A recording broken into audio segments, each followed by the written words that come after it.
Ես ուղղակի այս ամբողջ նախ ուրախ եմ, որ բավարարեցի կամ որոշում այդ ձևով կայացրեցիք, բայց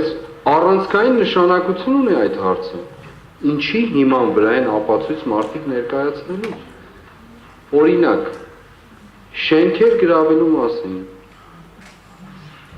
ահաբեկչական գործողության պլանավորման մասին, ասում են, չէ, ձեռագիր կա գրված, փորձաքննություն կա, եթե չկա, դուք կարող եք ինձ համոզել կամ որևէ մեկը, որ դա, ասենք, չի գրել Արայիկ, ինչ ազգանունը, Հարությունյանը։ Ոչ մեկ չի կարող դա, կներեք, որ այդ անուն եմ տալիս, բայց միտքս այդպես եկավ։ Հետևաբար, արմատական խնդիրս, առանցքային հարցը դա,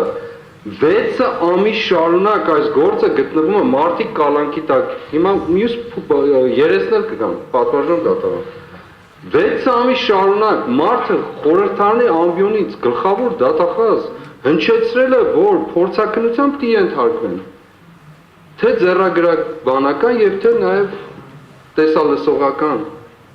Չի եղել 6 ամիս շարունակ,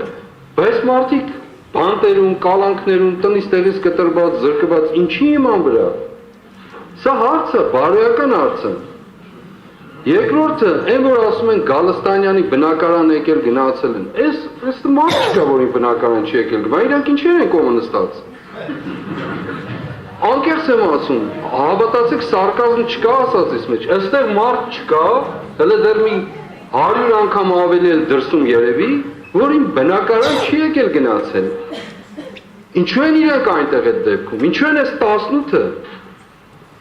Ով է որոշել, որ ասենք Իգոր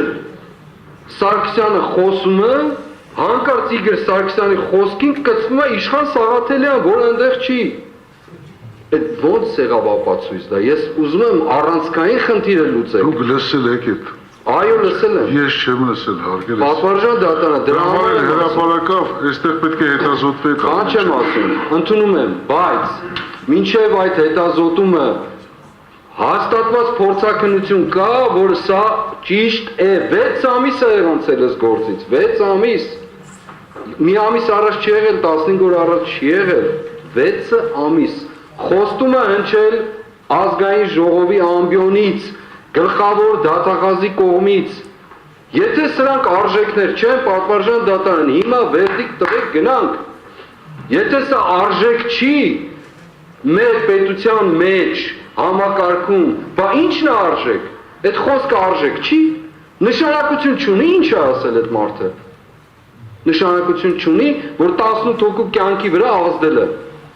Հələ դեռ չեմ ասում այն մարդկանց, որոնք շարունակաբար գնում են, խուզարկում են, մինչև այսօր տները խուզարկում են, նեղություն են տալիս, ինչի իման վրա։ Սա առանցքային հարցը, պատվարժան դատարան, քմահաճույքի հարց չի։ Ինձ նորից եմ կրկնում, կներեք պիտի կրկնեմ, ներողություն եմ խնդրում։ Ինձ մեղադրել է մարդը, քննչական կոմիտեի ղեկավար, իմ ձեռքով գրված ահաբեկչություն, պլանավորում եւ այլն եւ այլն։ Այդ պատճառով նաև քննչական կոմիտեն կանչել ինձ։ 6 ամիս է անցել։ Մի անգամ չի եղել ձեռագրաբանական որևէ քննություն, պատվարժան դատարան։ Ինչպես է այդ մարդը անպատասխանատու հայտարարություն անում։ Սա առանցքային խնդիր է։ Այսօր ես եմ։ Շատ մեծ կապ ունի։ Ես ընդհատեմ մեկ վարքան։ Չմիջամտես ընդհանրապես խնդրում նստեք։ Ներողություն եմ խնդրում, հավարտում եմ։ Ես նորից եմ Սա առանցքային պատասխանատվության առումով մարդկանց կյանքերի վրա ազդեցություն ունենալու։ Եթե դրանք չկա, ես մնացածը չեմ էլ ընդունել։ Համատեղ փորձում ենք խոսել, դա ընդունելի չի, էլի։ Ես լսեցի ձեզ, բազմիցս մեկ վարքան նստեք, էլի։ Հարգելի վարորդի մասնակիցներ, կողմը եւ մեղադրանքի կողմը եւ պաշտպանական կողմը զրկված չեն ապացույցների ծավալի հետ կապված իրենց դիրքորոշումները հայտնելու եւ ապացույցներ ներկայացնելու։ Խնդրեմ, այն ծավալով, որը որ դուք գտնում եք անհրաժեշտ կներկայացնեք, ես համբերատար կլսեմ եւ մեղադրանքի կողմին եւ պաշտպանական կողմին։ Այս պայդրությամբ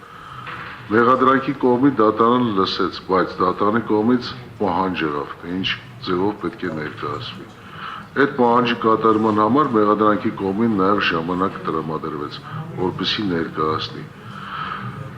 Ինչ վերաբերում է փորձաքննության մյուս հարցերի հետ կապված, բնականաբար դուք որպես պաշտպանական եւ ձեր պաշտպանները կամ պաշտպանը եւ մեղադրանքի կողմը հնարավորություն կունենաք այդ մասին ասելու, եթե այդպեսին կա, կներկայացնեք, եթե այդպեսին չկա, բնականաբար կնշեք, որ չկա։